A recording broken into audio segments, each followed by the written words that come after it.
Josh Taback here from Drawniversity, and I am answering some questions, or a question, from the Animator Island Q&A. A while back, someone named Sabina K asked a question about in-betweening, so I'm going to give a little tutorial on how to maintain size and shapes when you're in-betweening. 2D traditional hand-drawn, so all you dinosaurs out there, or archaeologists who want to do stuff like that, pay attention.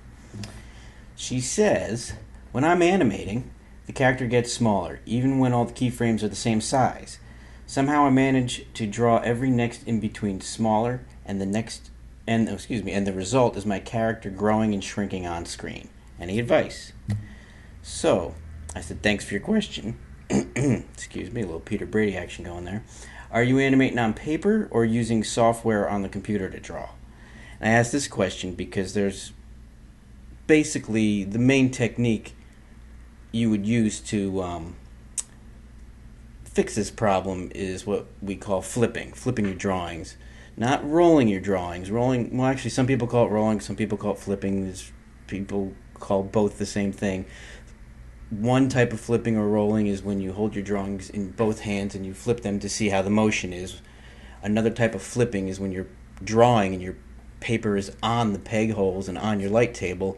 You flip the drawings back and forth to see the motion right then while you're drawing. That's what I'm going to be talking about.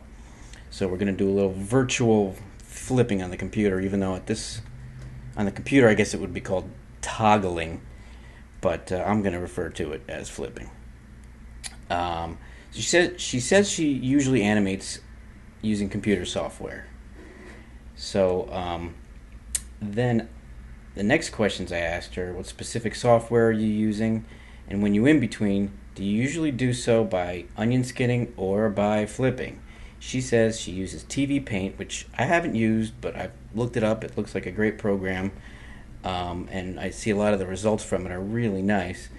And she in-betweens by onion skinning. Now what happens in this digital age when a lot of people are doing traditional animation and drawing on the computer, because there's so many little buttons to push and tools such as onion skinning, that it's that much easier to just flip a button, you see all your drawings in a consecutive order, and you just start filling in the blanks and doing your in-betweens. Technically that should work, but your brain doesn't really work that way. Animation is based on movement, and you're not really seeing anything move when you're doing onion skinning. You're just seeing a bunch of still drawings laying down on top of each other in a pattern. So part of the reason, which will become a little more evident the more I get into this tutorial, that someone's drawings might change size or not be as consistent is because you're not looking at the movement. You're just sort of filling in blanks where you see spaces that are blank. So I'm going to shut this window down because my computer runs a little slower while I'm recording and drawing. So I got a couple little drawings here. This fella, I threw this together before I started recording. Guy making a little motion like here. I assume that Sabina is animating a character.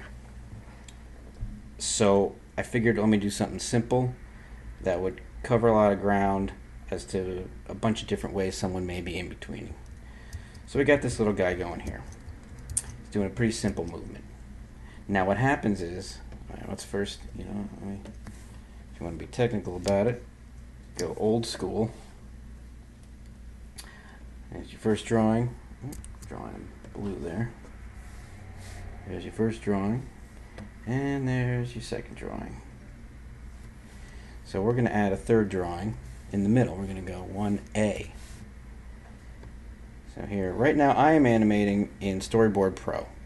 It's not necessarily an animating software, but it's actually really good to do so. Some things that it can't do as far as timing and final timing and separating your timing out for your drawings, but as far as actually just animating and getting poses down, it's a lot like your paper system, and I really enjoy it. I have a certain palette set up a certain way over here, as you can see. I'll do another tutorial on that someday. Right now, this is just about in-betweening. So we got our drawing 1A. There. I'm going to turn onion skin on. And then you see here you got your two drawings. Now what happens is when you start to kind of fill in the blanks, you got so much mess going on here, it's hard to see what's going on. Now, these two poses are extreme enough that the middle pose wouldn't necessarily be an in-between, it would pretty much be a breakdown, which is another main pose, but since it's not an extreme, it's a breakdown in the middle of the action. But for today's purposes, we're going to call it the in-between. Anyhow, so the first thing to do is when you've got any character, you want to set clear shorthand shapes. And what I mean by that is, you've got your guy here. He looks pretty simple. And sometimes the simpler the character, the harder it actually is to in-between, because you don't have any real landmarks to nail the features down. Sometimes your features may float around, and then also too shrink and grow. So what you want to do is, on another layer, take your character, whether it's with the model sheet or just the drawing you really like, that you really feel nails the character, and find your simple shapes. This guy here is pretty much a circle for the head.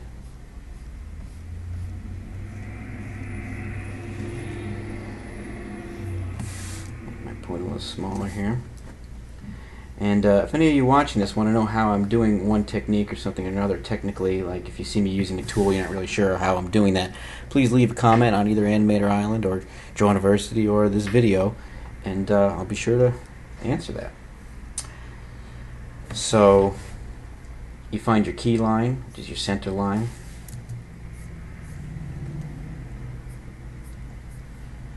Try to make them pretty simple.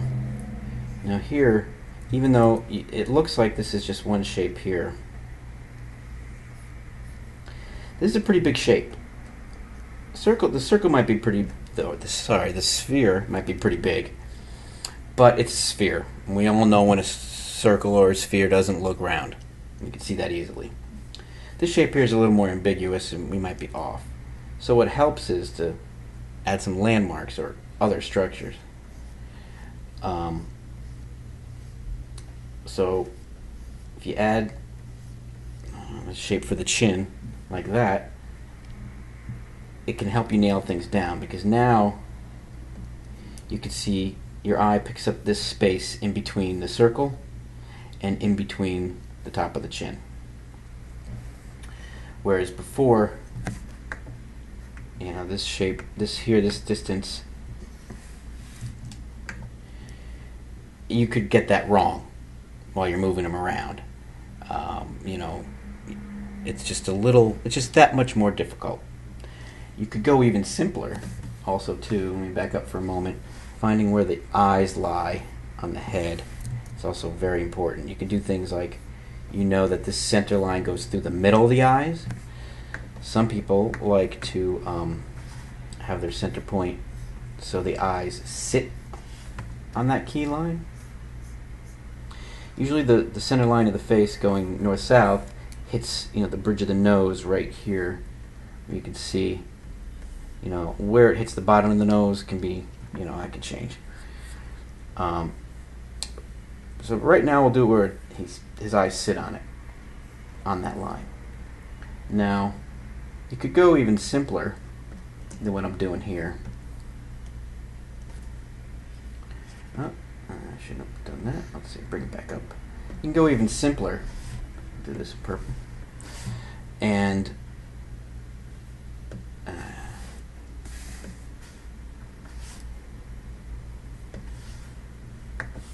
take that circle and say that's pretty much going to remain the same. Well, let's make it this color, just so we're working on that for now. And let's put back, shoot. I purposely copied it before to repaste it, and I copied and pasted something else. So let's put the chin back there. You can see on here where I made a little chin line earlier to describe where that shape is. So now,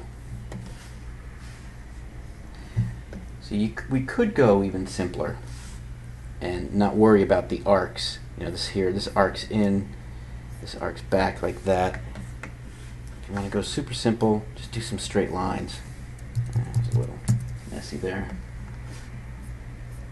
Do some straight lines. Maybe I'll make this red so it's a little easier for you guys to see.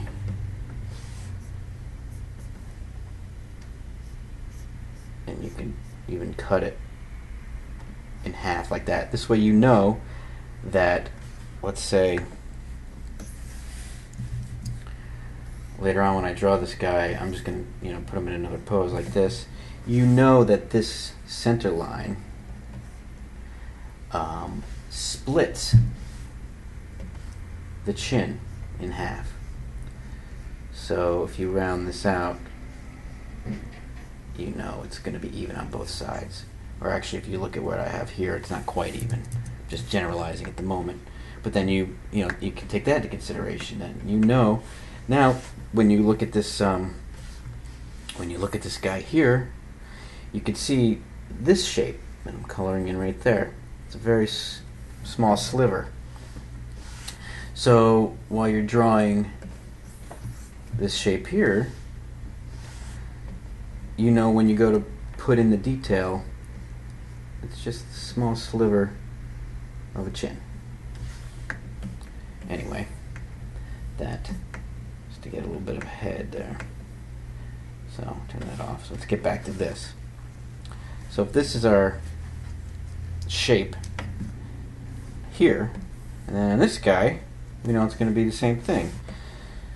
So just to save a little time, I'm going to grab this circle again, sphere, get rid of some of this other stuff here, put it where I know it goes. Now sometimes I actually think this guy's head here is a little bit bigger than this drawing here. I made a point to make it the same, but when you get your keys, you can squash and stretch and things change. You can even see this eye here grows in size. That's okay. That's part of the character of the drawing. Sometimes it just happens in the animation. You make this eye bigger because you say, well, this eye's big. These are the same size almost. Then these should be too. Well, sometimes you do that and you lose the character you're drawing. That's why the keys are most important. Sometimes, hopefully, your supervisor would have made a point to make it that way. So here we got this sphere that I drew earlier. The key line has moved a bit,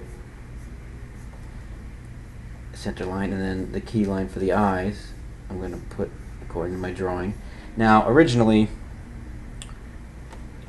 these drawings would have been roughed out with these things in mind, but if you're in-betweening, sometimes you're getting other people's drawings, or you made another drawing so long ago it's not fresh in your head. You're going back and in-betweening. You don't have to do this for every drawing. It's just good to do this for a couple to get your pace, to get your structure, if you haven't done this already. So now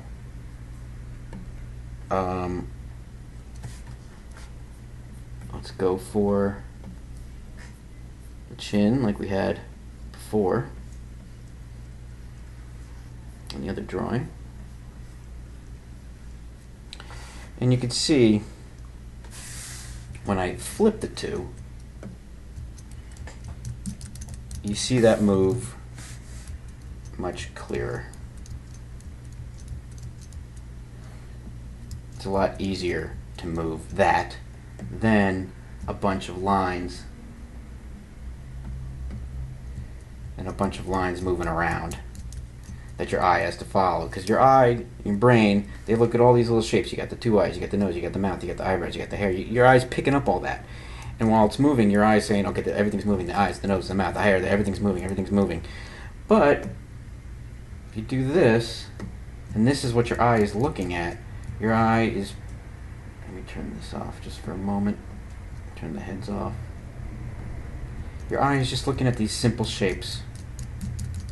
Very simple. And you could even go in and, if, like, to me, this is even a little much sometimes. So I'm gonna lighten up the key line here, so it doesn't distract my brain, because my brain's easily distracted. So here you go. Let's do the same thing with that one. That's a much easier shape to in between. So now we go back to this is going to be our in between page.